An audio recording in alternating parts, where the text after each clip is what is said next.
Ребята, всем привет! Вы на канале Будь Мужиком, и сегодня мы с вами поговорим о газовых плитах. Я взял 10 самых известных брендов газовых плит. Эти 10 брендов я расставлю по цепочке от самого плохого и к самому хорошему. Последовательно я буду разбирать, какие есть преимущества, какие недостатки у каждого. Я постараюсь сделать это максимально кратко. Как вы знаете, я уже давно занимаюсь ремонтом газового оборудования и после работы езжу к людям и что-нибудь чиню. Таким образом я немножечко подрабатываю и имеется какой-нибудь, как говорится, дополнительный доход. Кстати, если вы хотите, я могу приехать в гости и к вам.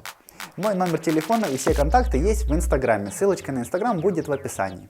Итак, поехали рассказывать про газовые плиты. Лидер нашего списка — это наш отечественный производитель Грета. Его производят, я точно вам не скажу где, но либо в Украине, либо в России, либо в какой-то другой славянской стране.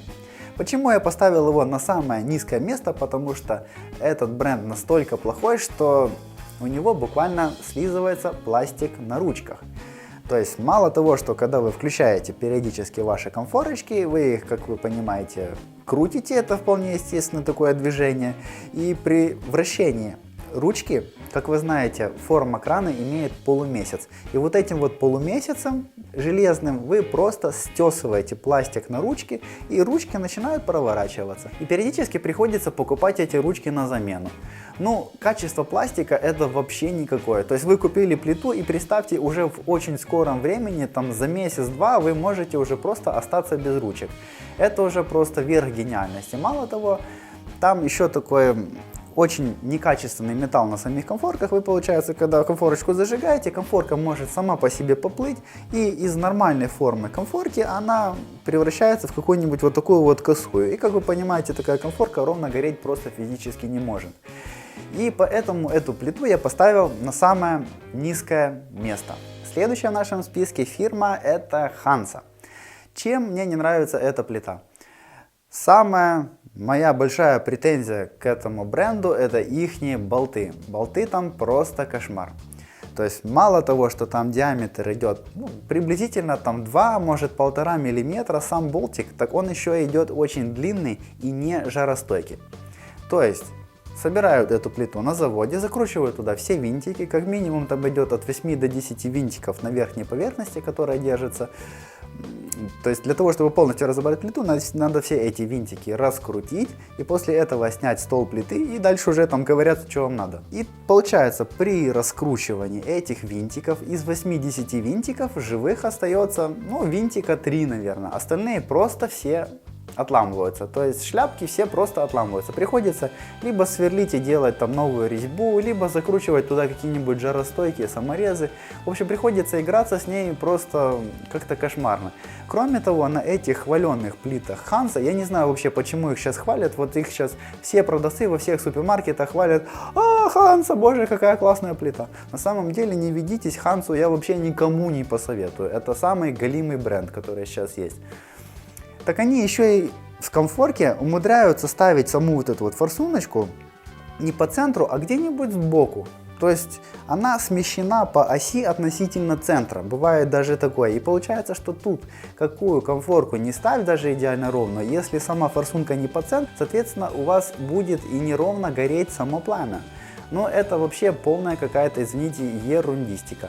Я не понимаю, почему их хвалят, я никому не советую плиты Hansa. Плиты Hansa это зло. Следующая плита в нашем списке — это Kaiser. Почему Kaiser у меня идет сразу после Hansa, то есть в общем-то относится еще к плохим брендам? Потому что Kaiser сейчас производят точно на том же заводе, что и Hansa. Точно те же самые болтики, точно те же самые винтики. В общем, грубо говоря, это копия один в один Hansa. Что Hansa, что Kaiser смотришь, производят точно на одном заводе. Кстати, я на одном сайте отзывов, раньше писал отзывы для того, чтобы тоже подрабатывать как-то в интернете. И мне там один человек, который тоже раньше ремонтами этих плит занимался, написал, что таки да, Kaiser и Hansa производятся на одном и том же заводе сейчас. Поэтому качество, что там, это не качество, а качество. И, кстати, была у меня такая тоже интересная ситуация, как я вам рассказывал про плиту Грета, вот буквально только что. На плите Кайзер конфорка просто поплыла, то есть она из ровной превратилась вот в такую вот косую. Ну, представьте, какое должно быть качество металла, чтобы конфорка просто сплавилась. Это просто кошмар. Но тут есть одно но. Вы сейчас скажете: нет, Кайзер это хорошая плита, у меня на 10 лет. И я вам верю. Почему? Потому что раньше плиты Кайзер были действительно качественные. И если я прихожу к людям и вижу плиту, которая 10 лет, 15 лет Кайзер, этот Кайзер хороший. И если вы, кстати, хотите купить какую-нибудь бэушную плиту, и это бэушная плита Кайзер, то ее можно брать. Но если вы берете плиту Кайзер каких-нибудь свежих после там 2010 годов, не советую. Наверное, производители сейчас в страхе такие держатся. О боже, что он скажет про мою плиту, наверное. Ну, на самом деле, я знаю, что я далеко не такой известный блогер, конечно же, но если вам все еще интересно, продолжайте смотреть. Следующая подписка у нас идет горение и эндезит. Это, в принципе, уже такой средний ценовой сегмент, среднее качество, в среднем они ломаются. Тут уже на них распространяется та же самая характеристика, которая, в общем-то, говорится всем людям.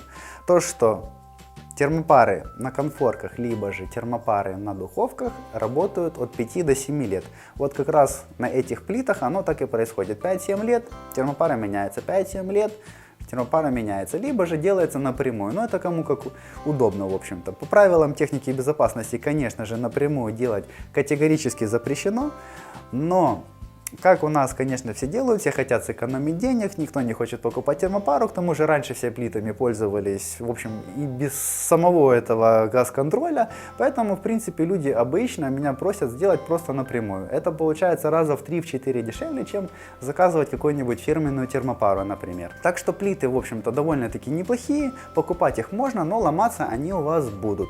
И первая поломка может случиться года через 3, через 5, но они, в принципе, ремонтируются, и там более-менее живые болты. Следующая по качеству немножечко выше у нас идет, вы сейчас, наверное, удивитесь, но это плита Пирамида.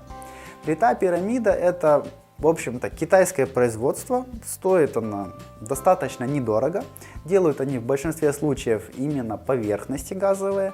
Плиты я даже, в принципе, не встречал, в основном это газовые поверхности, но ломается она, буквально выходит из строя только термопары. Так там, в принципе, пластик целый, экраны хорошие. Самое интересное, что болты там для обслуживания вообще идеальные просто. Они короткие, и буквально для того, чтобы разобрать, просто снять стол плиты, надо около 2 минут, наверное. Чик-чик-чик, шуруповертом все выкрутил, раскрутил, собрал, сделал и все. Независимо от того, сколько лет плите. То есть они не закисают, не закипают, не там, приплавляются. Ну, вообще, в принципе, никаких проблем с ремонтом нет. И я бы сказал, цена-качество, если вы хотите что-нибудь себе приобрести, то это именно Пирамида. Мне этот бренд нравится, несмотря на то, что это Китай. Далее я поставил плиту Века. Чем, или Бека, я точно не знаю, Бяка, Бека, в общем, кто его знает, как он там правильно говорится, но смысл в чем? Мне эти плиты попадаются в ремонте очень редко. Что мне нравится в этих плитах, они очень прикольно разбираются, то есть к такой плите подходишь, и вот если ты к обычной плите подходишь, там гаечки, там болтики, там еще что-то, то ты подходишь к плите Бека, и в большинстве случаев ты просто ничего не видишь вообще. Ни винтиков, ни болтиков, ничего нету. Все спрятано, все аккуратненько, все красивенько. И ломаются они достаточно редко. Так что, в принципе, бренд Века, Бека, Бяка, извините, если кого обидел, но это хорошая штука. Итак, друзья, кто же у нас лидер? А лидер у нас это Bosch, Fabia и Gehfest. Да, тот самый Gehfest. Gehfest стоит недорого, и он практически не ломается вообще. Вот что интересно, плита, казалось бы, Gehfest, наше вроде какое-то, ну там может белорусское, вот единственное производство, я слышал, вроде бы в Беларуси его производят. Но он недорогой и он надежный. Вот мне Gehfest нравится. Вот. И если вы хотите взять что-то совсем дешевое и чтобы оно работало, то надо брать Gehfest. Если вы хотите цена-качество, вы берете Пирамида. И если вы хотите, чтобы оно у вас вообще никогда не ломалось, берите себе Bosch, либо Fabia. В общем-то, Bosch, ну, Fabia, мне даже, в принципе, нечего сказать. Она мне практически не попадается. Может, 1-2 раза я эту плиту видел. И то там были какие-то плевые поломки. И с Bosch то же самое. В основном это когда хозяйка как-нибудь хорошо покушает, а после как хорошо покушает, у нее очень много энергии, она такая заряженная, подходит к плите, такая хоп, там надавит на этот кран, шестерни такие хоп, вылетали там, ну получается там кран духовки состоит из нескольких шестерен, которые должны входить в соответствующие пазы. И если неправильно надавить на шестерню, то эти пазы как бы просто вылетают один из другого. И буквально просто приходишь к этой плите Bosch, разбираешь сам газовый кран, переставляешь шестерни так, как они должны стоять. Кстати, тоже надо обязательно знать, как они правильно должны стоять. Ставится все на место, и все, и мне больше не звонят. То есть буквально просто прихожу что-нибудь подправить. Термопары там не меняются. Я не знаю, у людей они по 10-15 лет, и термопары там целые. Представьте себе, термопары, которые по 15 лет работают. Вот фирма Bosch мне действительно нравится, это классная вещь. Так что я надеюсь, что выпуск был для вас полезен. Если это так, ставим пальцы вверх и подписываемся на новые видео. Всем пока!